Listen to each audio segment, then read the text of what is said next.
రాష్ట్రంలో వరద పరిస్థితి సహాయక చర్యలపై తాజా పరిస్థితిని ప్రజాప్రతినిధులతో ముఖాముఖి ద్వారా మా ప్రతినిధి కృష్ణ అందిస్తారు. విజయవాడ నగరంలో మూడో రోజు కూడా వరద సహాయక చర్యలు అనేది ముమ్మరంగా కొనసాగుతున్నాయి. ఏదైతే ఉదయం నుంచే వివిధ జిల్లాల నుంచి అటు అదనపు బలగాలు కానీ ప్రత్యేక సహాయ బృందాలు కానీ నగరానికి చేరుకోవడం జరిగింది. అటు పార్టీ జాతీయ ప్రధాన కార్యదర్శి నారా లోకేష్ పిలుపు మేరకు కూడా చుట్టుపక్కల జిల్లాల ఎమ్మెల్యేలు కూడా ఇక్కడికి వచ్చి అటు పార్టీ కార్యకర్తలని అలాగే తెలుగుదేశం జనసేన కార్యకర్తలను కూడా సహాయక చర్యల్లో భాగస్వాములు చేస్తున్నారు. ప్రస్తుతం మనతో ప్రజాప్రతినిధులు ఉన్నారు. వారిని అడిగి ఇవాళ ఎలాంటి చర్యలు చేపడుతున్నారు ఏంటి అన్నది వాళ్ళ మాటలను అడిగి తెలుసుకుందాం. మేడం చెప్పండి మేడం, నిన్నటి వరకు ఎలాంటి సహాయక చర్యలు అవి చేపట్టారు? ఇప్పుడు ఈ రోజు దానికి సంబంధించి ఫర్దర్ పురోగతి ఇది ఎలా ఉండబోతుంది? ఇప్పటి వరకు ఎక్కడైతే ముంపుడు ప్రాంతాలు ఉన్నాయో అక్కడికి వెళ్ళి స్వచ్ఛందంగా అందరూ ఎమ్మెల్యేలు వెళ్ళాం, మంత్రులు వెళ్ళాం. అక్కడ స్థానికంగా ఉండే వాళ్ళందరూ కూడా తెలుగుదేశం పార్టీ కార్యకర్తలు, జనసేన సైనికులు అందరూ కలిసి ప్రజల్ని సురక్షిత ప్రాంతాలకు తరలించాం. అదేవిధంగా వాళ్ళకి కావాల్సిన మెడికల్ క్యాంప్స్ కూడా ఏర్పాటు చేశాం. అలాగే భోజన వసతులు, వాటర్, మినరల్ వాటర్ అన్నీ ఏమైతే ప్రజలకు ఏం అవసరమో, బాధితులకు ఏం అవసరమో అన్ని ఏర్పాట్లు కూడా చేశామండి. అందరూ సురక్షితంగా ఉన్నారన్న విషయాన్ని కూడా తెలియజేస్తున్నాం. ప్రతి మంత్రికి ఇక్కడ 2 డివిజన్ల బాధ్యత చెప్పడం జరిగింది. మీ డివిజన్ల పరిస్థితి ఎలా ఉంది? ఎంత మేర ఫుడ్ అది ఇచ్చారు ఏంటి? మా డివిజన్లో పూర్తిగా సురక్షిత ప్రాంతాలకు ప్రజలందరినీ తరలించాం. అదేవిధంగా వాళ్ళకి కావాల్సిన సౌకర్యాలు, భోజన వసతి కూడా ఏర్పాటు చేశాం. కొన్ని చోట్ల డ్రోన్తో కూడా భోజనము సప్లై కూడా చేశాము. అవసరం అనుకున్న చోట హెలికాప్టర్లతో కూడా పిలిపించి ప్రజల్ని సేఫ్ జోన్కి తీసుకొచ్చామండి. ఎంపీ గారు మీరు చెప్పండి సార్, ఇంకా నగరం సాధారణ పరిస్థితికి రావడానికి ఇంకా 2-3 రోజులు సమయం పట్టే అవకాశం ఉందా? అటు ఏదైతే ప్రధానంగా ఈ సింగనగర్ కూడా మూడు రహదారుల ద్వారా చుట్టుముట్టడం జరిగింది. బోట్లను కూడా అటు రామవరపేట నుంచి వెనక భాగం నుంచి కూడా వచ్చి సహాయక చర్యలు అయినా సరే కొంతమంది ప్రజలు రావడానికి కూడా పునరావాస కేంద్రాలకు రావంటున్నారు. కొన్ని చోట్ల ఇబ్బందులు తలెత్తున్నాయి. వీటిని ఎలా అధిగమించబోతున్నారు? ఒక్కటి మనం ఆలోచించుకోవాల్సింది, అక్కడ 1,00,000 మంది ప్రజలు ఉన్నారు. జక్కంపూడి ఏరియాలో 40,000 మంది ఉన్నారు. వాళ్ళందరినీ ప్రాంతాలకు తరలించడం కూడా చాలా ఇబ్బందికరమైన పరిస్థితులు. కాబట్టి అక్కడే ఉండి ఏ విధంగా సహాయ చర్యలు తీసుకోవాలో ముఖ్యమంత్రి చంద్రబాబు నాయుడు గారు నిరంతరం పర్యవేక్షిస్తున్నారు. మొన్న చూస్తే మొన్న 1 గంట కూడా ఆయన, నిన్న మార్నింగ్ 1 గంట కూడా ఆయన రెస్ట్ తీసుకోలేదు. నిరంతరం అర్ధరాత్రి 4 వరకు కూడా సిటీ అంతా తిరుగుతూనే ఉన్నాం. అంతేకాకుండా నిన్న మార్నింగ్ నుంచి కూడా ఎక్కడికక్కడ అధికారులను పర్యవేక్షించి ఏర్పాట్లు అన్నీ చూస్తున్నారు. దానికి తోడు వాళ్ళ నిన్న నుంచి నారా లోకేష్ గారు కూడా వచ్చి అన్ని ప్రాంత ఎమ్మెల్యేలని, అన్ని చోట్ల ఉన్న అధికారులని ఇక్కడికి తీసుకొచ్చి చురుగ్గా ఏర్పాట్లు జరిగే విధంగా చేశాం. నిన్నటి నుంచి సుమారు 7 హెలికాప్టర్లు తిరుగుతున్నాయి.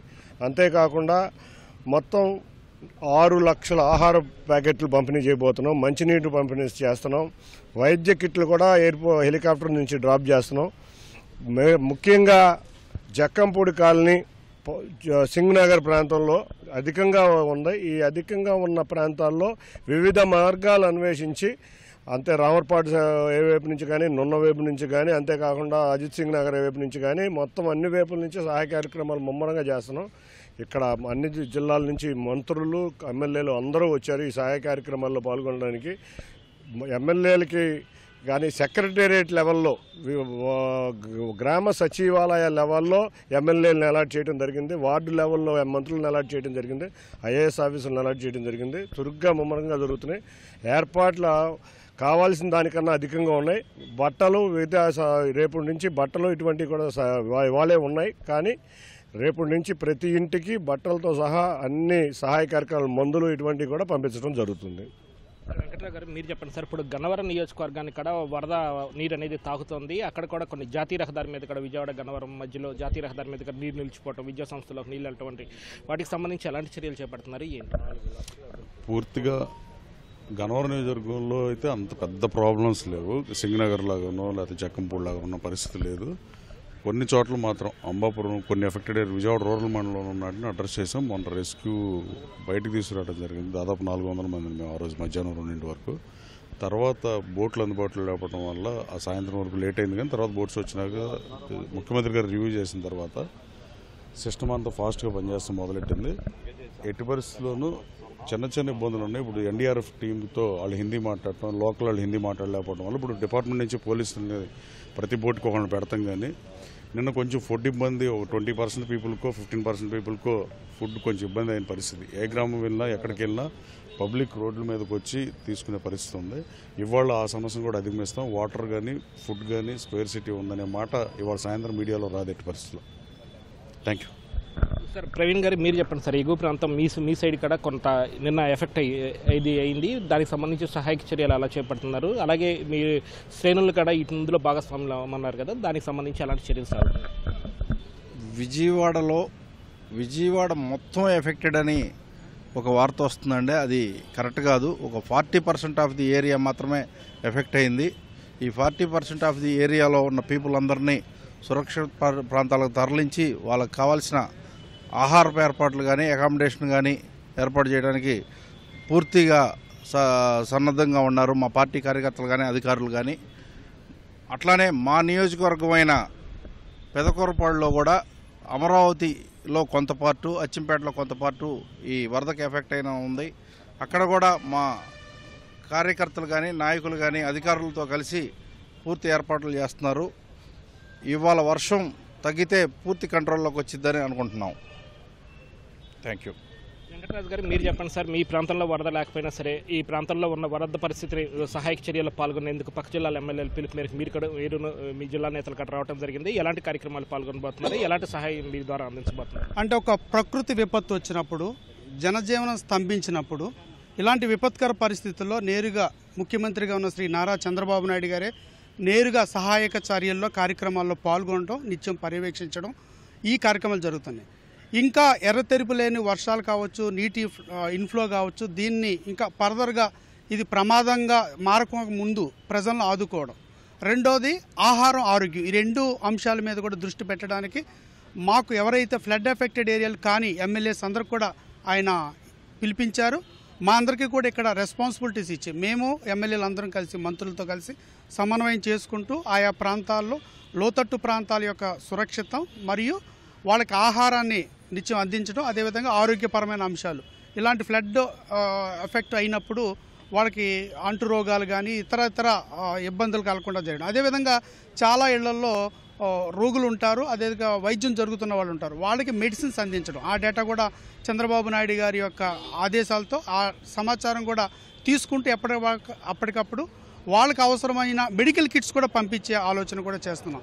ఇప్పుడు ఏదైతే కొన్ని ప్రాంతాల్లోకి మనం వెళ్ళలేని పరిస్థితుల్లో కూడా 1 హెలికాప్టర్లు, 2 డ్రోన్ల సహాయంతో కూడా ఆహారాన్ని అందిస్తూ ఎవరికి కూడా ఎలాంటి ఆపద జరగకుండా, ఇబ్బంది కలగకుండా చేయడంలో ప్రధాన భూమిగా చంద్రబాబు నాయుడు గారు సీఎం గారి యొక్క ఆదేశాలతో మేము ఎమ్మెల్యేలు, మంత్రులందరూ కూడా ఇందులో సమాయత్తమై పనిచేస్తున్నాం. చంటి గారు మీరు చెప్పండి సార్, మీరు కూడా ఏలూరు నుంచి రావడం జరిగింది, మీకు ఎలాంటి బాధ్యతలు అప్పచెప్పారు, మీరు ఎలాంటి కార్యక్రమాల్లో పాల్గొంటారు? మా అందరినీ కూడా టీముల కింద వేశారు. సుమారు 20 మంది ఎమ్మెల్యేలను పిలిపించడం జరిగింది. మేము కూడా నిన్న ఏదైతే మా ఏలూరు జిల్లాకి పెద్దగా వరద ప్రభావం లేదో మేము అక్కడ నుంచి ఫుడ్ సప్లై అనేది మున్సిపాలిటీ ద్వారాను కలెక్టర్ ఆఫీస్ ద్వారా పంపించడం జరిగింది. ఈ రోజున స్వయంగా మమ్మల్ని కూడా విడిగా 20,000 మందికి ఉదయం, 20,000 మంది సాయంత్రం పంపించడం జరిగింది. ఏదైతే నిన్న ఫుడ్ అందుబాటులో ఏదైతే చిన్న లోపాలు జరిగినాయో, ఎందుకంటే పొద్దున్న వచ్చిన తర్వాత సాయంత్రం కూడా రాదని చెప్పి వాళ్ళందరూ ఒక్కొక్కరు 2 డేస్ తీసుకోవడం వల్ల ఈ రోజున 3 లక్షల మందికి కావాల్సి వస్తే 6 లక్షల మందికి సరిపడా ఫుడ్ని పొద్దున కానీ సాయంత్రం కానీ అరేంజ్ చేయడం జరిగింది. ఎక్కడా కూడా ఏ విధమైన లోపం ఉండకూడదు. ఒకటికి ఇద్దరు కాదు, ఇద్దరు ముగ్గురు పట్టుకెళ్ళినా కూడా ఏ ఇబ్బంది లేకోకుండా మరి మా అందరినీ కూడా సమన్వయం చేయడం జరిగింది. ఎందుకంటే అధికారంలో ఉన్నా లేకపోయినా చంద్రబాబు నాయుడు గారు ముఖ్యమంత్రిగా ఉన్నప్పటికీ, ముఖ్యమంత్రిగా లేనప్పటికీ కూడా సహాయ కార్యక్రమాల్లో తెలుగుదేశం పార్టీ క్యాడర్ను కానీ తెలుగుదేశం పార్టీ నాయకులను కానీ ఏ విధంగా పనిచేస్తారనేది ప్రజలందరికీ తెలుసు. ఈ రోజున గత 2.5 సంవత్సరాల నుంచి ఏ విధంగా అయితే కష్టపడుతూ వచ్చామో, ఇప్పుడు కూడా ఎలక్షన్ అయిన కాడి నుంచి కూడా అదే విధంగా అనుకోని విపత్తు వచ్చినప్పుడు అందరం కూడా సహకరించుకోవాలన్న ఉద్దేశంతో ఒకరు అందరం కూడా రావడం జరిగింది. ఇవాళ సాయంత్రానికి మొత్తం ఏ ఇబ్బంది లేకుండా సరిపోతే రేపటి నుంచి వాళ్ళకి కావాల్సిన మిగతా సదుపాయాలు కూడా అందజేయడం జరుగుతుంది. మరి నిరంతరం రాత్రి కూడా మరి ఇక్కడే పడుకుని ప్రజల కోసం ఇచ్చేసినప్పుడు ఏదో పనికిమాలిన ఏదో కొన్ని కబుర్లు చెప్తారు. వాళ్ళు ఎప్పుడైనా ప్రజల్లో తిరిగితే వాళ్ళకి తెలుస్తుంది. ప్రజల్లో తిరిగినప్పుడు కొన్ని వాళ్ళు ఎందుకంటే భావస్వేచ్ఛ ప్రభుత్వం వచ్చిన తర్వాత వచ్చింది కాబట్టి మాకు అక్కడ అందలేదు, ఇక్కడ అందలేదు అని చెప్తే దాన్ని కూడా రెక్టిఫై చేస్తూ మీడియా ద్వారా తెలుసుకోవడం, అక్కడికి వెళ్ళి మళ్ళీ మా అందరూ చేసుకోవడం. ఇవాళ కొన్ని టీముల కింద 20 చోట్లకి డిస్ట్రిబ్యూషన్ చేయడం జరిగింది. ఈ 20 చోట్లకి కూడా అందరం కూడా వెళ్ళి ప్రతి దగ్గర కూడా ప్రతిది కూడా పర్యవేక్షించడం, ఏ విధమైన ఇబ్బంది లేకుండా ఇవాళ సాయంత్రానికి మొత్తం క్లియర్ చేయడం జరుగుతుంది. ఇది ఇక్కడ ప్రజాప్రతినిధుల స్పందన. ఏదైతే సీఎం పిలుపు మేరకు దాదాపు చుట్టుపక్కల జిల్లాల నుంచి 20 మంది ఎమ్మెల్యేలు ఉదయాన్నే విజయవాడ కలెక్టరేట్కు రావడం జరిగింది. ఎమ్మెల్యేలు కూడా బాధ్యత తీసుకుని ఏదైతే విజయవాడ ముంపు ప్రాంతాలు ఉన్నాయో వాటిలో పర్యటించి అటు వరద సహాయక చర్యలు పర్యవేక్షించడం కానీ, అలాగే ప్రజలకు ఆహారం అందుతుందో లేదో చూడటం వంటి పర్యవేక్షణ పనులు కూడా వీరు చేయబోతున్నారు. ఇది ఇక్కడ తాజా పరిస్థితి. కెమెరా పర్సన్ శేషుబాబుతో VSN Krishna, ETV news, Amaravati. Over to studio.